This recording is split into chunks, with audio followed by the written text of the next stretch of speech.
Okay, so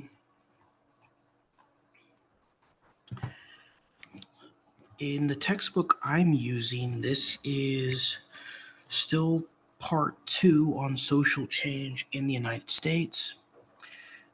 This is week 7, but it's chapter 6. I guess this is on economics and politics. That is the focus. So, slide 28. 80% of stocks are owned by 10% of people. So, economic concentration, I guess, is what they mean.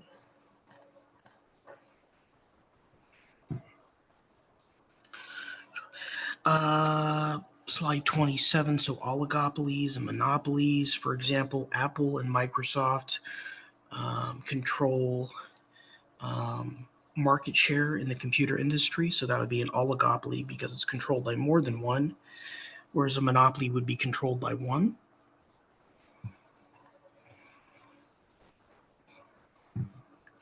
Slide 26. Vertical and horizontal integration is a way to conceptualize this. So, with a vertical integration, corporations buy the other companies in their supply chain. So, the railroad companies used to buy steel and coal companies because they needed that to build and run the railroads and steam engines. Horizontal integration is buying competitors. So, for example, Bill Gates and Microsoft did try to buy Apple from Steve Jobs in the late 1990s and early 2000s, but they did not, and there probably would have been an antitrust lawsuit anyway. And again, that is referred to as Fordism after Henry Ford, and Ford Motor Company. Okay.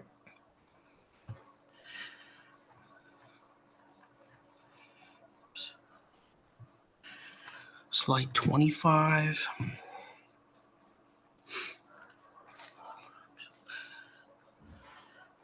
So multi-divisional firms buy related companies. For example, General Motors owns Chevrolet as well as GMC, which is their brand company.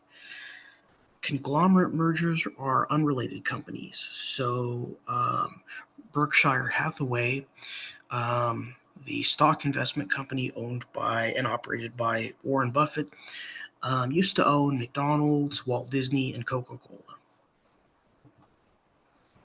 Slide 24.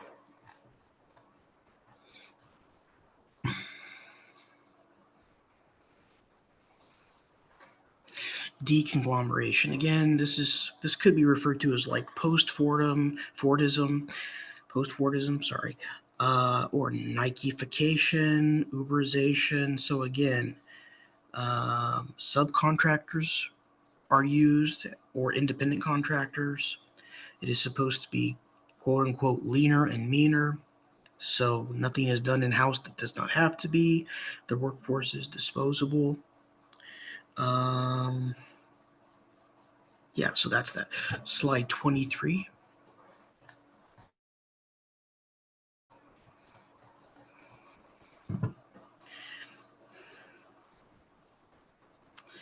Yeah, continuing here about the economy.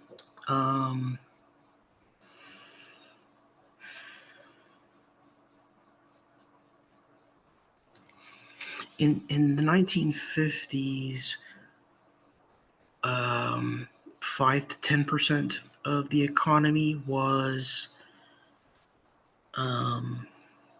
international in the United States. Today, it's 15 to 30%.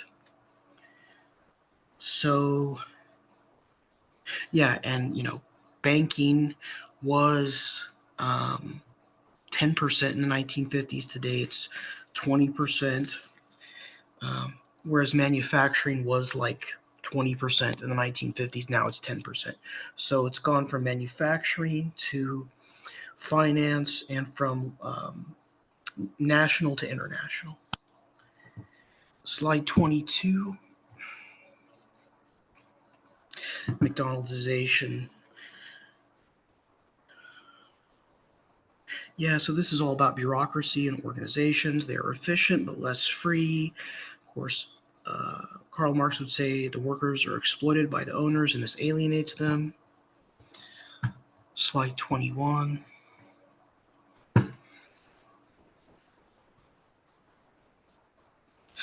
So the deficit is the difference every year in government revenue and spending. So how much is taken in through taxation and how much is spent in the budget. And the debt is the sum total of the deficits from all preceding years. Of course, like any credit situation, there's good credit, there's bad credit. Or I should say good debt and bad debt. For example, relating it to a household economy, a person who buys a house, takes out a mortgage at a certain interest rate, and pays for a certain number of years on it until they own the home. Meanwhile, the home is also accruing value. So most household economies are not balanced budgets either. So that would be one perspective. Slide 20.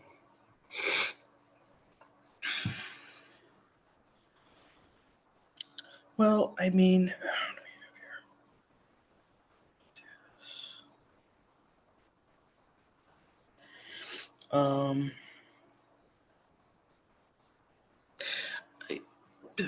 okay, let me go to this website here. Is it this one? No, it's this one. So, take a look here at Texas.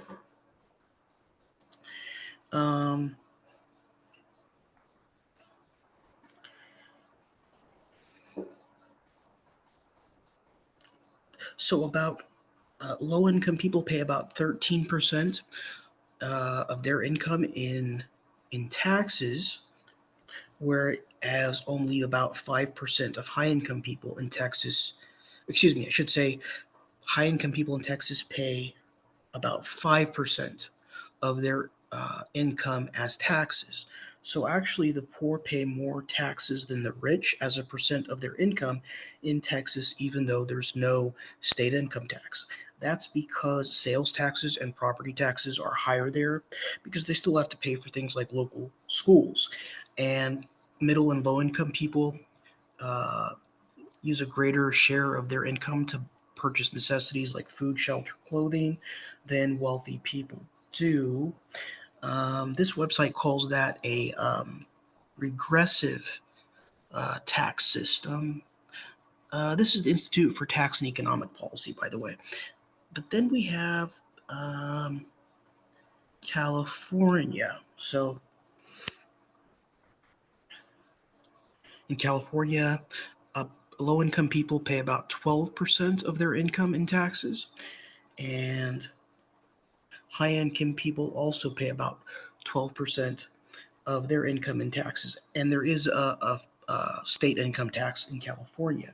So actually, low and high income people in California pay about the same in terms of taxes, in terms of their income taxes, whereas in Texas, low income people pay more than high income people as a percent of their income in terms of taxes through sales tax and property tax. So anyway, California, this list here would be an example of a progressive uh, tax system. So I don't know, just food for thought there. Let's see.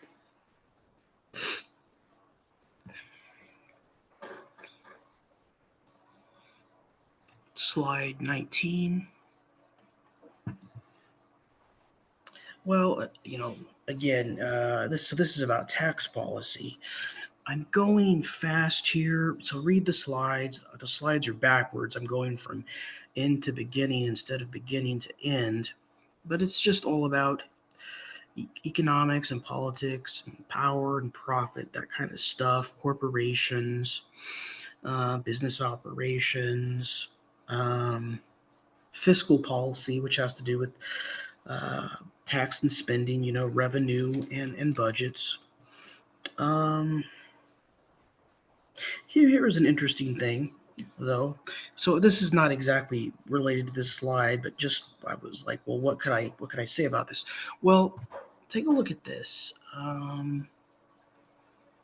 This is an article in Time magazine called What Republicans Don't Want to Say. Blue states are the ones bailing out red states, and it was published recently.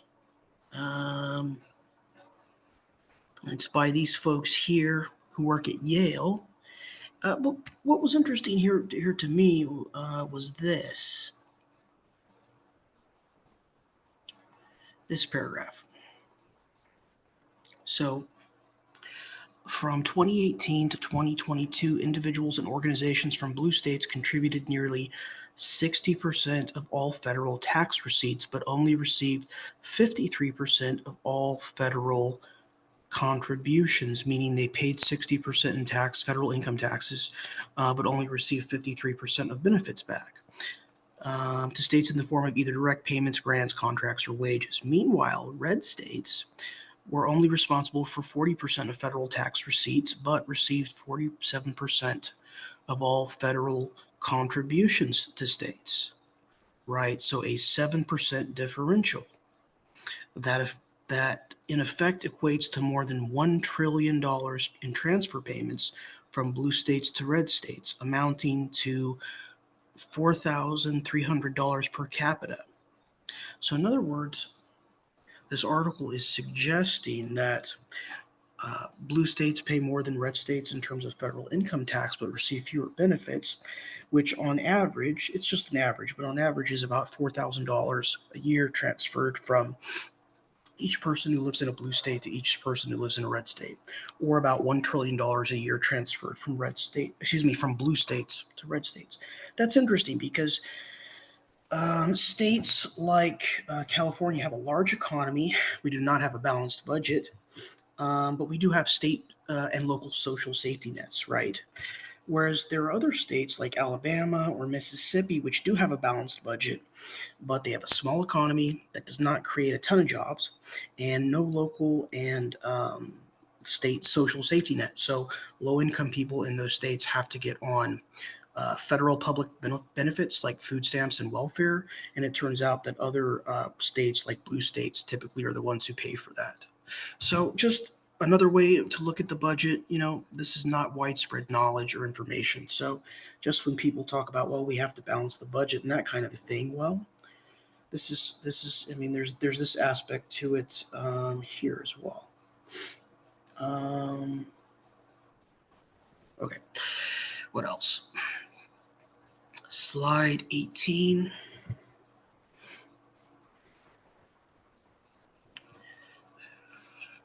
Yeah, so basically,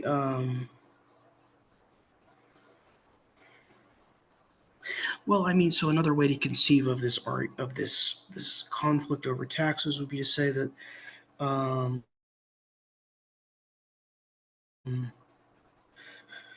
mean, you could say when people talk about lowering taxes, what they're really saying is low or how do I want to say it? Raising costs on the poor and lowering their benefits. When people talk about raising taxes, you could argue they're talking about um, raising costs on the rich and lowering the benefits for the rich. So it's sort of a matter of perspective, I guess. Slide 17. Well, okay, again, so this is about the federal budget. It's about spending. Defense is about 25% of federal spending. Other programs are about 75% of federal spending.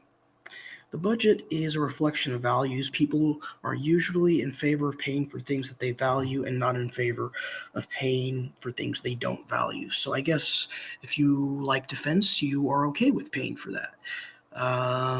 If you like Social Security, I guess you're okay. Well, that's a bad example because that's paid through payroll taxes. But if you like Medicare, I guess you're okay for paying with that, right? For paying for that. So anyway, this is kind of the budget. Of course, there have been freezes and cuts to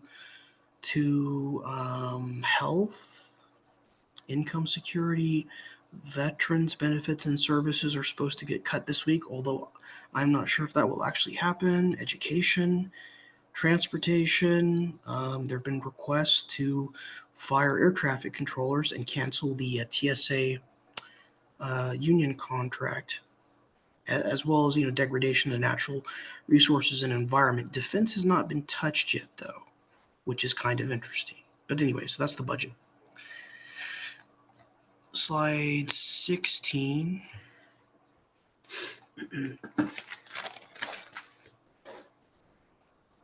What do we have here? Well, my goodness gracious.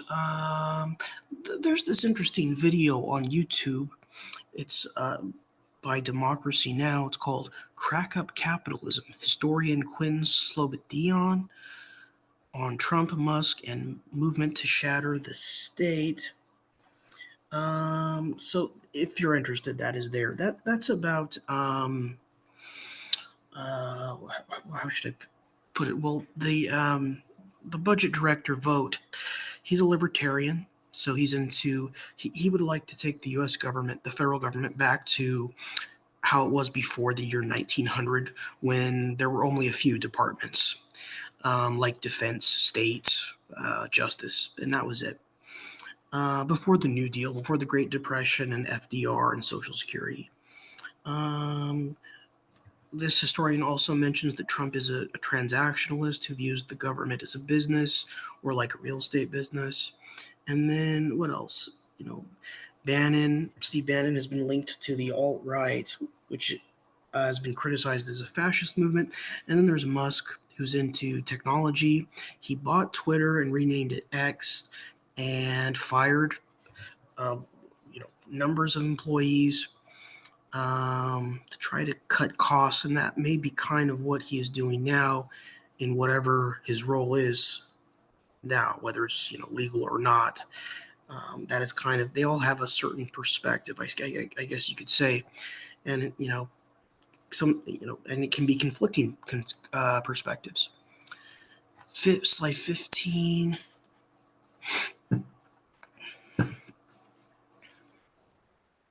Let's see. Okay, so this stuff, yeah. So nations are people. The state is the aspect of the government that regulates foreign relations. Usually, that's what people mean by it. The government is the aspect of the state which regulates domestic relations. Parties sort of help balance interests in society. They are the inputs that lead to the outputs in government in terms of how people connect to the government and the goods and services that they receive.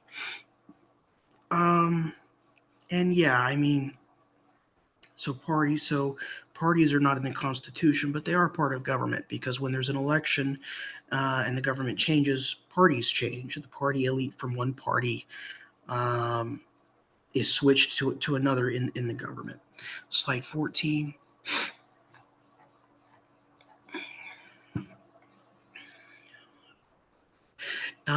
In Europe, political parties are multiple. They're based on ideologies. In the United States, there's only two political parties, or when this book was written, that was the case anyway. And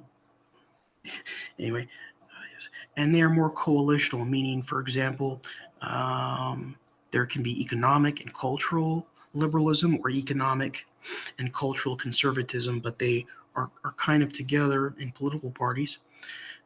For Democrats and Republicans. Television advertising and social media have become important. So, for example, President Ronald Reagan was a movie actor before he became president.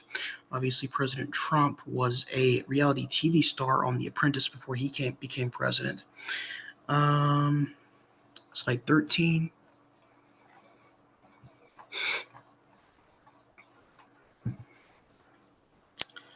Well, what do we have? What's here?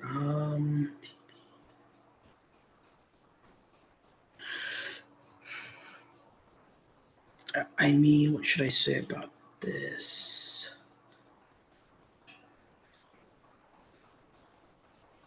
Well, political parties, after about the year, 1900, they became weaker, and other social factions became stronger because there were now secret ballots. So party bosses would not know who individual citizens would vote for, and there were also primary elections, so that it was not just party bosses selecting the candidates. Again, telemarketing, so phone banking and mass mailings became important forms of political mobilization as well as the 20th century went on. So slide 12. Yeah, political action committees. Um, Political parties are less important in terms of selecting candidates and policy platforms. So again, for example, um, well, anyway, okay, especially at the national level, the state level and local level, maybe not so much. 60% of political action committee contributions in terms of the dollar amount are corporations. About 10% of political action committee contributions in terms of the dollar amount are labor unions. So, yeah.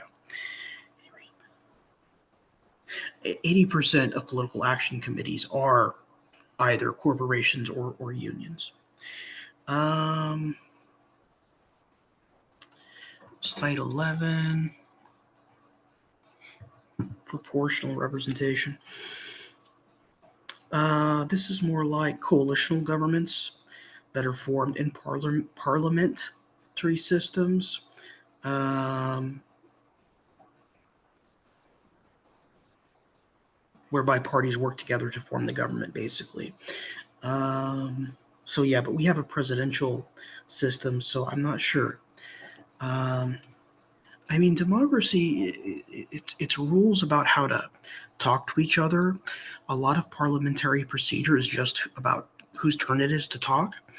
Um, and, we do not talk to each other anymore that much in our society as individuals or in government. So maybe that is a sign of the cultural decline in democracy as well. Slide 10. Excuse me.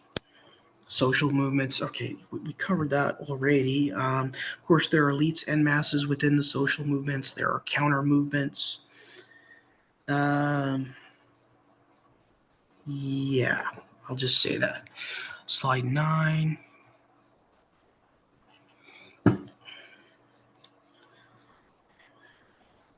Well, I mean, family demography and culture, so the grading of America, the feminization of poverty, except it's not just single moms that live in poverty. There's many two-income families that are there too, even with a college degree or more. And actually, older people, since the passage of the Social Security Act in the 1930s, are not in poverty disproportionately. In fact, for white middle income people, they will have an inheritance or a home to pass on to their children. Not so much for lower income people and people of color, but still. Economic transformation of the economy. Okay, so yeah, there is this thing about those who have a college degree and those who do not. So that's one idea. Slide 8. Politics. Well, costs for health care, education, and housing are increasing. Credit card debt is also increasing. Consumer credit card debt, I mean. A lot of the good union jobs in manufacturing are not there anymore, so wages are lower. Fewer workplaces offer health benefits or retirement pensions. Slide 7.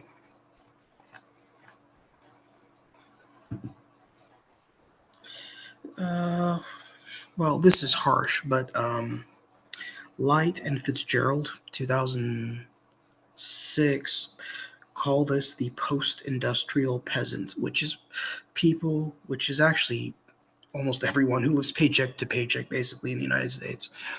And I would guess I would put myself there too, actually. Anyway, slide 6. Yeah, I mean, whoops. Let me see. Oh, this slide. Okay, so I mean, basically, the poor pay more and get less in today's society. The rich pay less and get more. To summarize, Slide 5.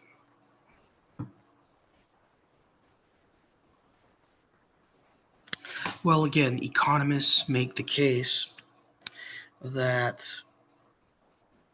whatever's good for the rich is good for the economy and is good for people, whereas sociologists make the argument whatever's good for the poor is good for all people and is good for the economy. So kind of vice versa. So, for example, economists would suggest if we give tax breaks to the rich, they'll invest in businesses and create jobs, and then workers can afford to buy whatever healthcare or education they require or would like. Whereas, sociologists would take the approach, if you provide healthcare and education to people, they will, be productive citizens and workers, and they'll drive, or you give tax breaks to the low income, middle income, they will use that money to go out and buy things and spur demand so that entrepreneurs can open new businesses. So just kind of a different take. Slide 3.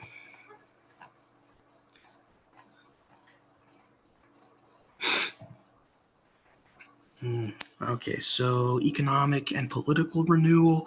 This is the right-wing argument that democracy equals capitalism, except it does not. China is kind of capitalist, but it's not a democracy.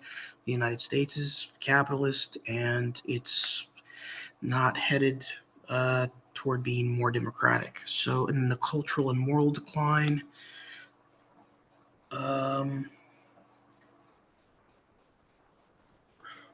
Oh yeah, this is a right wing argument, cultural argument, uh, that focuses on the religion and family, which we mentioned, other in other chapters.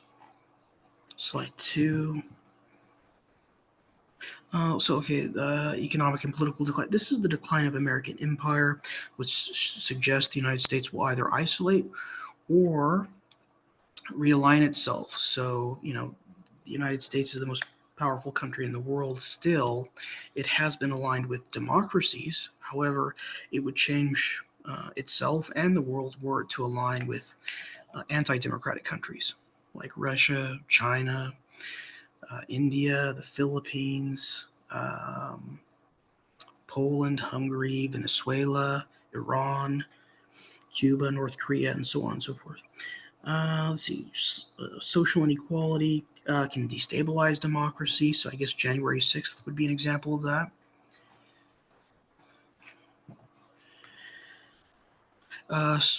Okay, so this one, the Progressive Era, a repeat of the Progressive Era. So the robber barons during the Gilded Age, right? But then after there was backlash, and we had the Great Depression and the New Deal. So maybe that will happen again. That's this theory that. Maybe that will happen. Of course,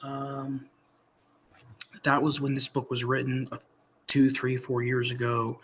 A lot has changed since then. This is not where we are at now. If there is an authoritarian transition in the United States, the standard of living will be reduced in terms of economic opportunities, political freedoms, educational opportunities.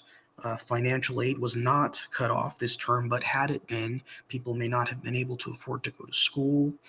There have been cuts to health and human services, so people may not be able to get jobs in things like social work necessarily, although that has not happened yet. As well as the layoffs of the federal workforce. People who got laid off who worked in health and human services may try to get jobs at the state and local level. And so people who graduate from school now may not be able to get those entry level jobs because they have to compete with people with more experience. And all of that, plus the trade war, the tariffs thing, could cause the United States to go into a recession this year. So anyway, those were things that the textbook authors were not, did not know about and did not consider.